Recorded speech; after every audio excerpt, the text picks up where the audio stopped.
Boa noite, amigos. Quero dar as boas-vindas a vocês ao Professor Odyssey. E esta é a quarta noite desta série de estudos bíblicos que aborda os temas mais importantes da profecia bíblica. Estamos muito felizes por a equipe do Amazing Facts estar de volta aqui em Nova York novamente. Fizemos uma série maravilhosa como esta neste mesmo prédio há 25 anos, e Deus tem abençoado, e queremos agradecer àqueles que estão vindo presencialmente. Queremos dar as boas-vindas e saudar nosso público internacional. É tão divertido. Você entra no site e clica em idioma, e tem cerca de 16 idiomas diferentes, e talvez eu esteja um pouco obcecado com isso, mas eu clico e me ouço pregando em todas essas línguas diferentes. Eu não fazia ideia de que tinha o dom de línguas. Mas, só de passar por isso e ouvir tem sido muito divertido. Quero também dar as boas-vindas aos nossos amigos que estão assistindo pela 3ABN, que está em parceria conosco nesta série, Hope Channel International, Good News Network, e vocês verão essas transmissões, por muitos anos, esperamos, enquanto as pessoas estudam a palavra. A lição de hoje à noite, como o pastor Rosa estava compartilhando, é uma lição muito importante que trata sobre a lei e o cordeiro. E esse é um tema que você encontra por toda a Bíblia, porque as Escrituras realmente tratam do maior problema e da maior resposta. Nós temos um problema, e ele se chama pecado, e temos uma resposta chamada Salvador.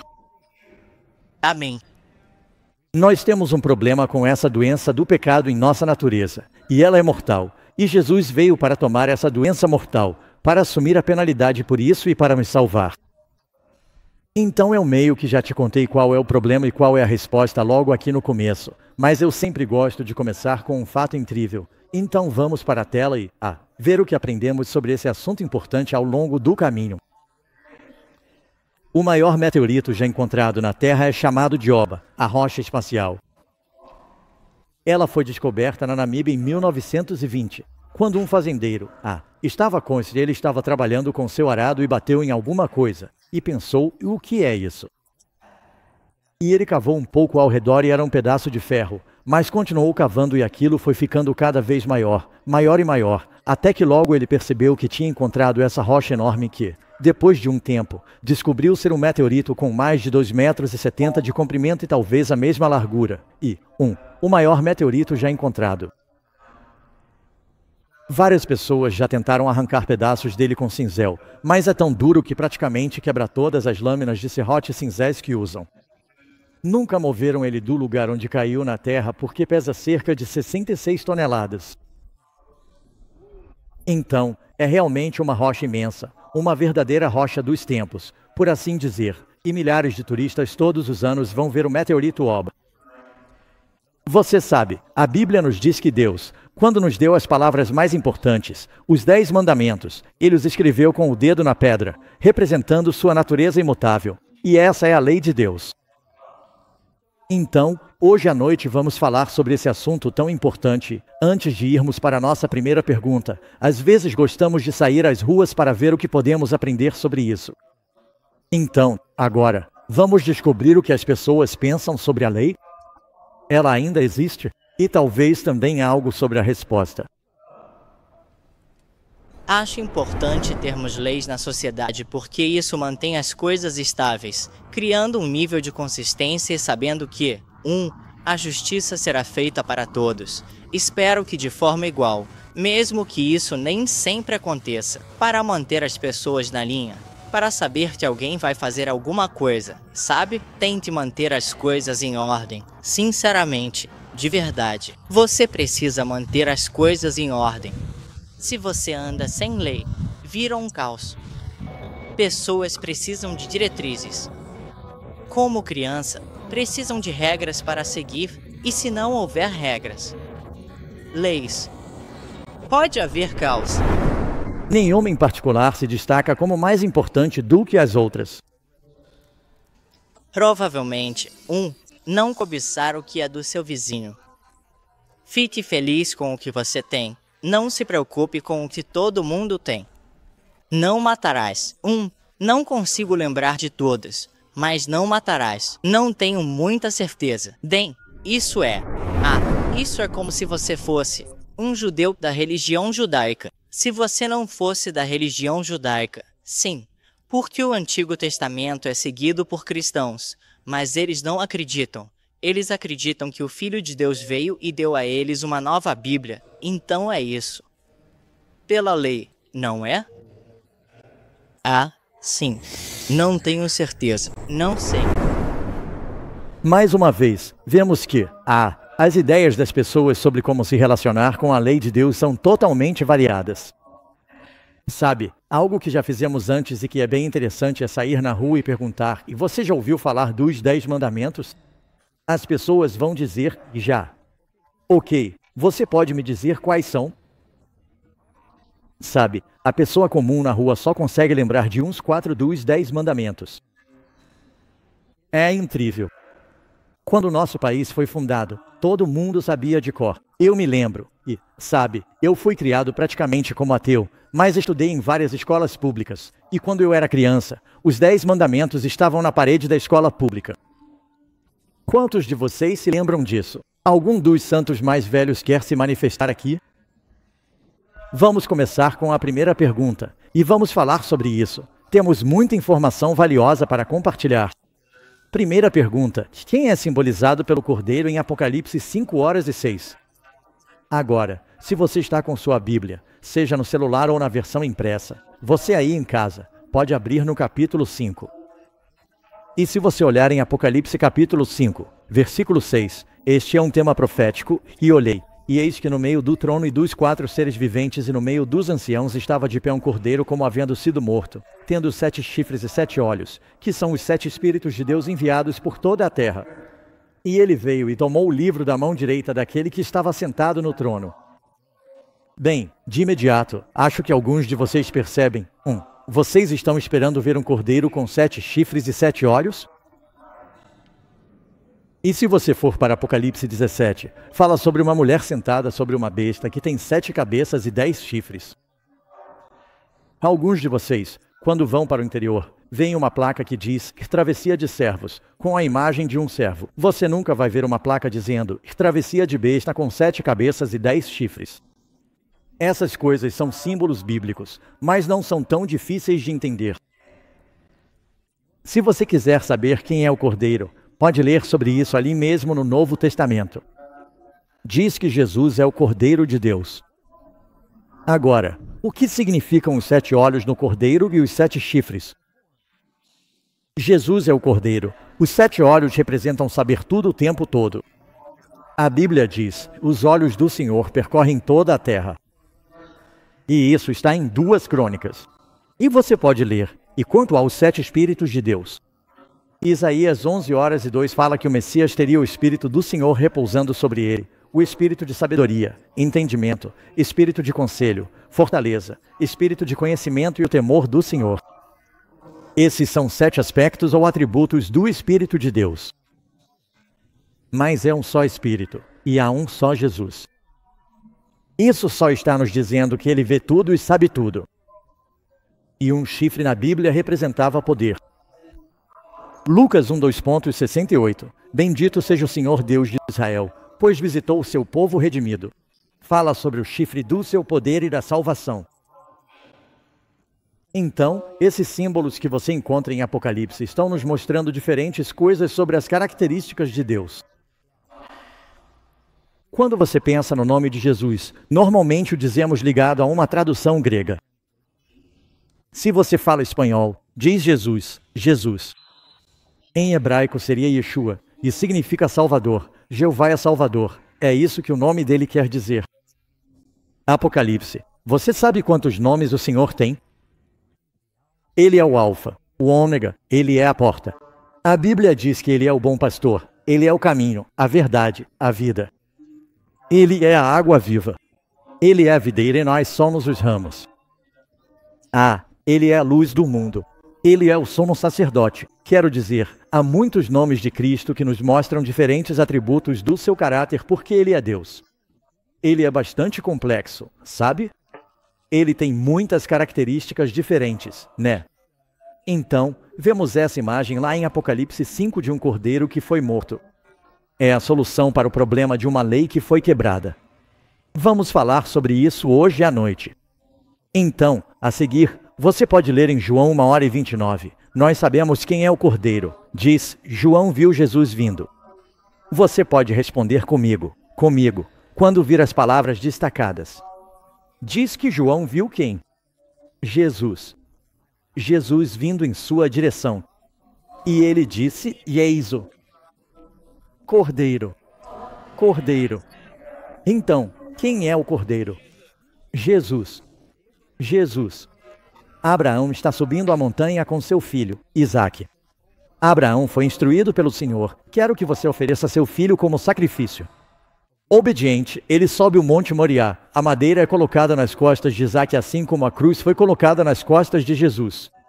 E Abraão leva o material para o fogo, e Isaque o acompanha. Ele já havia feito sacrifícios com seu pai muitas vezes antes, mas hoje está faltando algo. Ele pergunta, pai.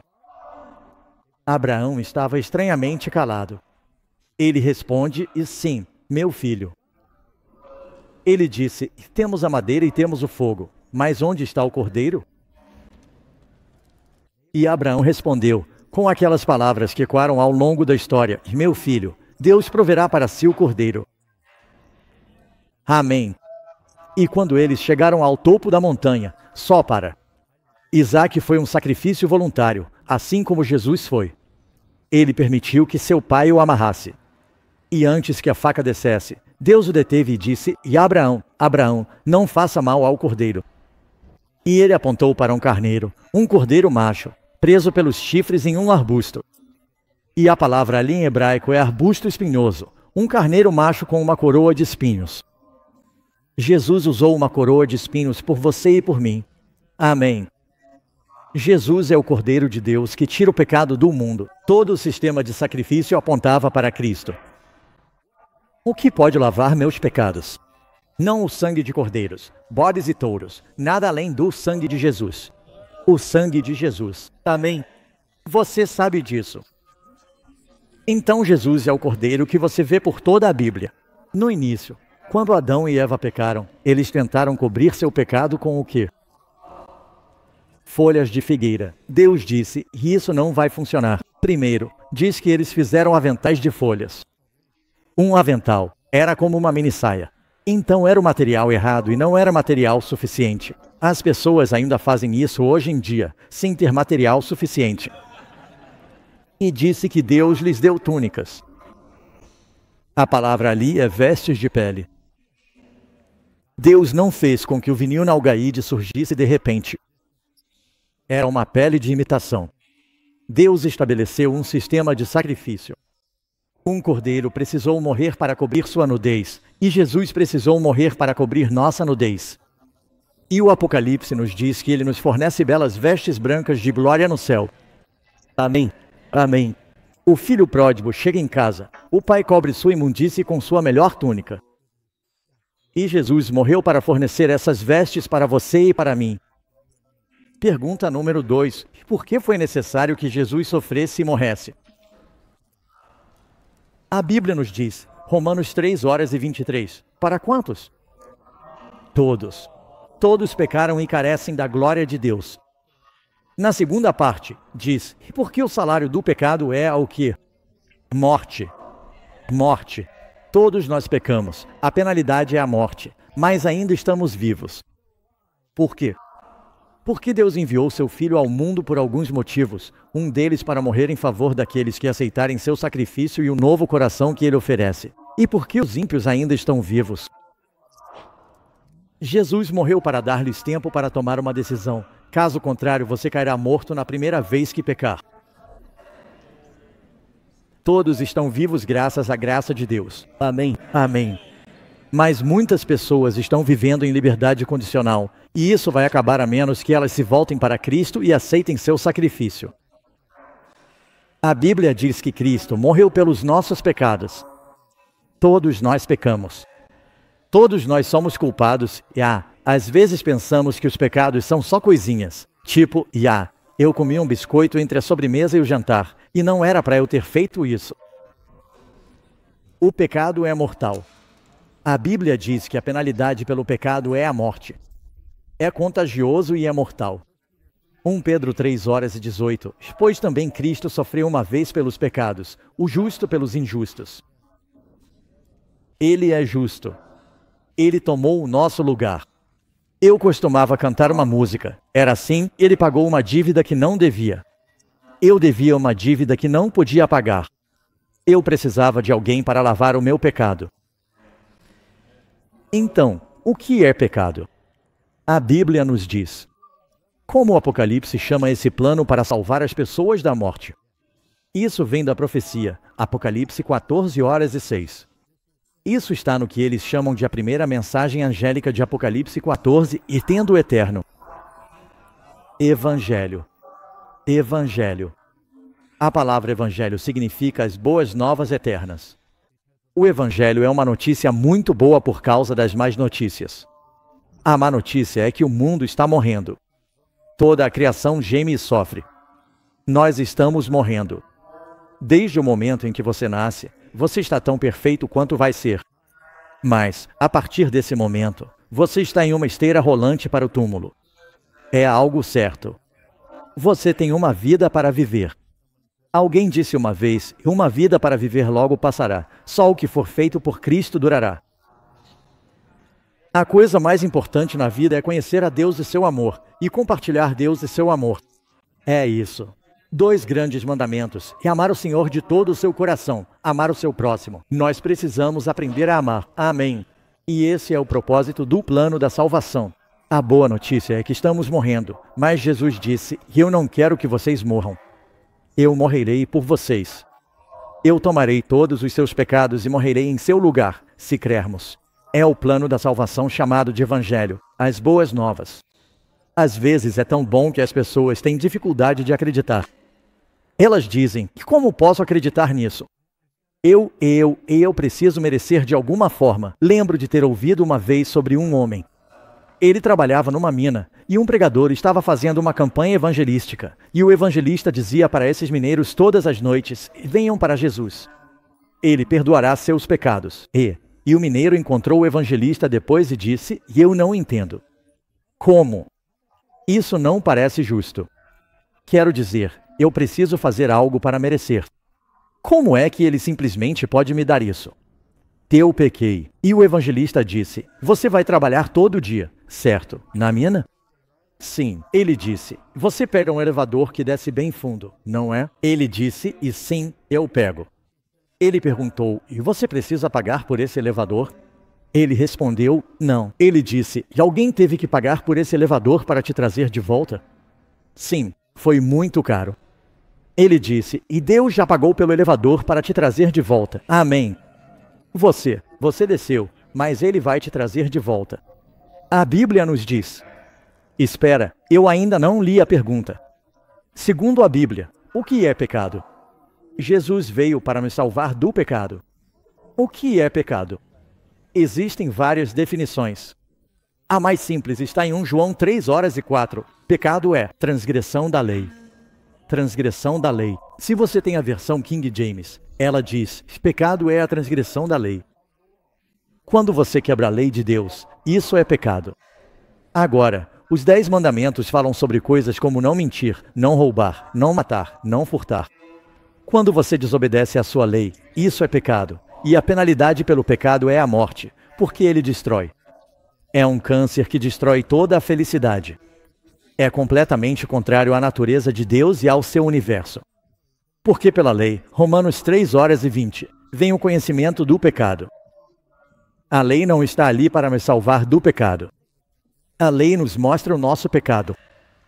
Pergunta número 5. E a lei moral de Deus pode ser mudada ou revogada?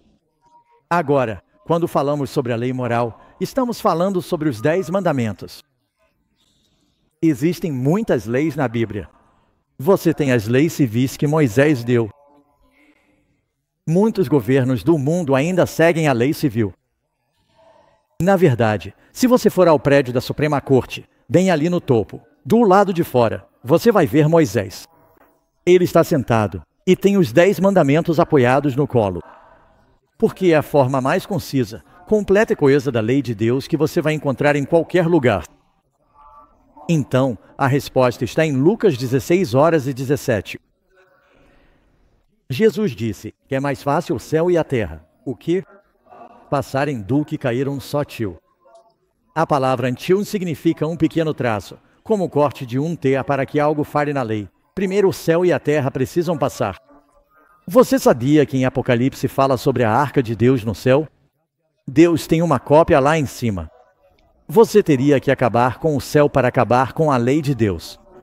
Novamente, Salmo 89:34. Não quebrarei a minha aliança, nem alterarei o que saiu dos meus lábios. Quando Deus deu os 10 mandamentos, ele falou com a sua própria boca, escreveu com o seu próprio dedo na presença de toda uma nação. Nunca antes ou depois ele fez algo assim, onde as pessoas ouviram a voz de Deus falar. E o que ele? Ele falou os 10 mandamentos, então deve ser importante. Novamente, Salmo 1:7-8. Todos os seus preceitos são certos. Permanecem firmes por quanto tempo? Para todo sempre. Malaquias 3:6. O Senhor diz, porque eu, o Senhor, não mudo. Eu não mudo. Deus é eterno. Ele escreveu sua lei. Agora, o motivo pelo qual esse assunto é importante é que, acredite se quiser, há até pastores hoje em dia dizendo, bem, Jesus veio para acabar com a lei. Quantos de vocês já ouviram isso? Isso é o que se chama de doutrina de demônios. Amém. Sabe por que o diabo odeia a lei? Porque a lei nos mostra o nosso pecado. Transgressão da lei é pecado. Se as pessoas não acham que existe uma lei, não acham que tem pecado. Se não acham que tem pecado, quem precisa de Jesus? Então, o diabo quer acabar com a necessidade do Salvador. Por isso ele faz até pastores dizerem que não estamos debaixo da lei. A Bíblia fala sobre não estarmos sob a lei, mas isso não significa que você não precisa obedecer. Significa que, por causa de Cristo, não estamos sob a penalidade da lei. Mas você não está livre para desobedecer a Ele. Paulo diz, o quê? Continuaremos pecando para que a graça abunde? De modo nenhum. Não continuamos pecando só porque dizemos, e agora estou sob a graça, posso pecar. Jesus não morreu para nos dar licença para pecar. Porque se ele pudesse fazer isso, não precisaria morrer. É justamente porque não havia outro caminho que ele teve que morrer. Vou te dar outro motivo pelo qual a lei de Deus não pode mudar e Deus diz, eu não mudo. A lei é uma expressão do caráter de Deus. Por exemplo, eu coloquei um slide na tela que quero que você veja. A Bíblia descreve características de Deus. Você vai notar aqui do lado esquerdo, está escrito, e Deus é bom. E também diz em outro versículo, Romanos 7:12, e a lei é boa. A Bíblia diz, e Deus é santo. Você pode ler isso em Isaías 5:16. Diz, e a lei é santa. A Bíblia diz que a Deus é perfeito. Mateus 5:48. A lei é perfeita. Salmo 19:7. João 4. 1 João 4:8. Deus é amor. A lei é amor. Diz, e Deus é justo. Você pode pegar seu celular e tirar uma foto. Também está na sua lição. Deus é justo, a lei é justa. Deus é verdade, a lei é verdade. Deus é puro, a lei é pura. Deus é espiritual, a lei é espiritual. Deus é imutável, a lei é imutável. Deus é eterno, a lei é eterna. Então, como é que qualquer cristão ou judeu pode dizer que a lei foi mudada? Você tem que se livrar de Deus. Veja, a lei não precisa mudar. O propósito do plano de salvação é nos transformar. Precisamos mudar. Amém. Nós somos os que caímos. A lei existe para nos mostrar nossa necessidade de Cristo. Pergunta número 6. Em última análise, Cristo é o nosso exemplo. Amém. Amém. Jesus guardou os 10 mandamentos? Responder, sim. Sim, ele fez. A Bíblia diz, porque tenho guardado os mandamentos de meu Pai. Mas espere, Pastor Doug, a Bíblia não diz que Jesus era um bebedor de vinho? Não. Diz que seus inimigos o acusaram de beber vinho. Bem, não diz que ele era um glutão? Não. Diz que seus inimigos o acusaram de ser um glutão. Os escribas e os fariseus, eles o acusaram de ser um samaritano. Ele não era um samaritano. Disseram que ele era Belzebu. Ele não era. Disseram que ele era um enganador. Ele não era. Algumas pessoas dizem, e bem, Jesus, você sabe, ele não guardou a lei. Claro que ele guardou a lei. É por isso que ele pôde morrer em nosso lugar. Ele foi um Salvador perfeito. Diz que não cometeu pecado. Jesus não cometeu pecado. Ele viveu uma vida santa para que pudesse ser nosso exemplo. Veja, Jesus veio por 3 razões. Ele disse, e eu vim para mostrar o Pai a vocês. As pessoas não sabem quem é Deus. Elas entendem errado. Acham que Deus é um grande sádico policial no céu querendo nos castigar toda vez que fazemos algo errado. E Jesus disse, quem me vê, vê o Pai. Jesus era paciente, amoroso, compassivo e bondoso. Amém. Ele veio para nos mostrar o Pai. Ele veio para nos mostrar como viver. Ele viveu 33 anos e meio como ser humano. Foi tentado de todas as maneiras, assim como nós somos tentados, mas sem pecado. E ele disse, a Bíblia diz que ele nos deu um exemplo de que devemos andar como ele andou. Um cristão é um seguidor de Cristo. Amém? Amém. E então ele veio como nosso substituto, nosso sacrifício. Depois de ele nos mostrar o Pai, depois de nos dar um exemplo, ele diz, e agora, vocês não vão conseguir sem mim. Vocês pecaram, a penalidade de vocês é a morte, mas eu não quero perder vocês. Eu amo vocês tanto que morrerei por vocês. Eu vou receber o que vocês merecem e vou dar a vocês o que eu mereço. Eu vou pegar a maldade de vocês e vou dar a minha bondade. Isso mesmo. Eu tomarei seu pecado. Eu lhe darei minha justiça. Ele troca de lugar conosco se acreditarmos e aceitarmos. Amém. Sem fé é impossível agradar a Deus. Você deve acreditar. Amém. É como se ele lhe desse um cheque. Se você não descontar, não adianta nada. Vocês têm que levar isso ao banco, amigos. Você pode dizer amém? Amém. Acredite. Ele não cometeu o pecado. Eu li isso para você. 1 Pedro 2:22. Nem dolo algum se achou em sua boca. Ele viveu uma vida santa. Então, número 7. Os cristãos do Novo Testamento são obrigados a guardar os 10 mandamentos? Ah, eu pensei, mas agora não estamos mais debaixo da lei. Estamos debaixo da graça. Então está tudo bem desobedecer. O que a Bíblia diz de capa a capa? Mateus 19:17. E se queres entrar na vida, guarda os mandamentos. Essas são palavras de Jesus. João 14:15. Cristo fala novamente, e se me amais, guardai os meus mandamentos. Ah, espera, mas pastor Doug, você está pensando que existem os 10 mandamentos e depois os mandamentos de Jesus. Não caia nessa, amigos. É a mesma coisa. Deixe-me mostrar um versículo para vocês. A Bíblia diz que todas as coisas foram feitas por ele. Evangelho de João, certo? Quantas coisas?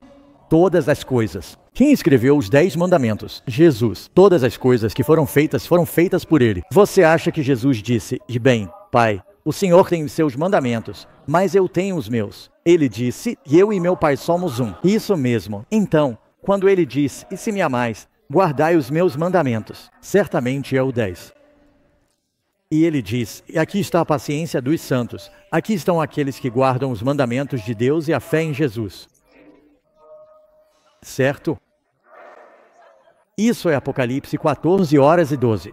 E você pode até ir até o último capítulo da Bíblia, Apocalipse 22, e lá diz, bem-aventurado, último capítulo da Bíblia, bem-aventurados aqueles que guardam os seus mandamentos, para que tenham o direito de entrar pelas portas da cidade e comer da árvore da vida. Isso mesmo. Agora, aconteceu alguma coisa nos últimos momentos que esteja me distraindo um pouco? Qual é o problema? Há algo errado com minha aparência? Você acha? Sim, sabe, antes de vir para cá, eu era muito cuidadoso. Você pode perguntar a qualquer um. Sou muito exigente. Escovo os dentes, faço bochecho, passo desodorante e confiro se está tudo alinhado. Eu costumava estudar em colégio militar, no New York Military. Então, mas você acha que tem algo errado? Sim. Você sabe que eu não vejo nada de errado? Como é que eu vou ver se tem alguma coisa errada? A gente não sabe. Seu testemunho. Ou talvez eu precise ver por mim mesmo. Onde é que eu vou achar um espelho? Ah, olha aqui. Que conveniente. Tudo bem. Então me sinto muito bem agora. Nós nos divertimos muito estudando juntos. Oh, meu Deus. Isso não está certo. Eu me sentia ótimo até olhar no espelho. Então, a resposta é: não se olhe no espelho e você se sentirá bem novamente, certo? Não. Alguns de vocês acordam de manhã, olham no espelho e dizem: não faça isso de novo, certo? Estrague seu dia inteiro. Mas, então não seria. A resposta seria jogar fora o espelho? Não. Tudo bem. Vamos supor que essa não seja a resposta. Mas eu olho. Eu não gosto disso. Eu me senti bem. Olho aqui e claramente há algo errado. Meus óculos não estão retos. Esse é o problema, certo? Oh, então, se isso me mostrou o problema, talvez o resolva. Então, devo usar isso para resolver o problema? Então, se você olhar no espelho e... Sim, eu costumava fazer isso com um marcador e acidentalmente fiz isso uma vez com um marcador permanente. Então agora eu uso fita. Então, se você olhar no espelho e vir que há algo errado, se houver sujeira no seu rosto, o que você faz? Você coloca seu rosto contra o espelho e esfrega seu rosto? Não. Não. O que você faz? Lavar. Você precisa lavar. Bom, preciso de algo para me lavar. Que conveniente. Então, o que é isso? Um trapo.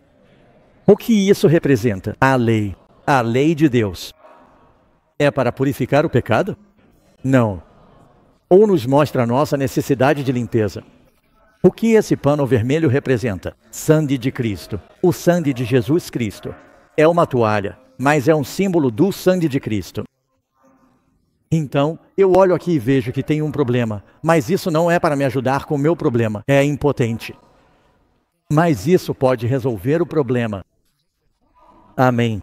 E agora? Você sabe, agora estou muito bem. Isso não me incomoda. Na verdade, não. Então, uma vez que isso aconteceu e eu passei por uma experiência embaraçosa como essa, de vez em quando, vou dar uma olhada no espelho. Quantos vão admitir? Levantem a mão. Preparem a câmera para mostrar ao público.